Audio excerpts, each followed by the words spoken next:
the cheapest thing you've ever seen someone do? 1. My grandmother, as she didn't own a computer, had to mail in all her bill payments. One month she didn't get her water bill or it was delivered to someone else by accident. Whatever the cause, her next bill was for both that month and the previous month and included a late fee that was less than the cost of a stamp. For the rest of her life she skipped the bill one month and then paid both the next because she saved a few cents by using just one stamp instead of two. This was a woman who had somewhere around $1 million in the bank when she passed. 2.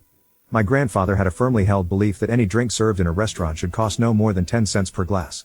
So if the restaurant charged $1.50 for a sweet tea with free refills, he would sit there until he drank at least 15 glasses.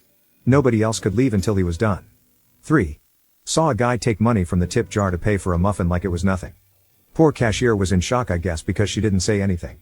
And this was from a cafeteria in an office building. Guy who did this was wearing an expensive suit. 4. Going down to McDonald's for a packet of sugar for their coffee because they ran out of sugar. 5.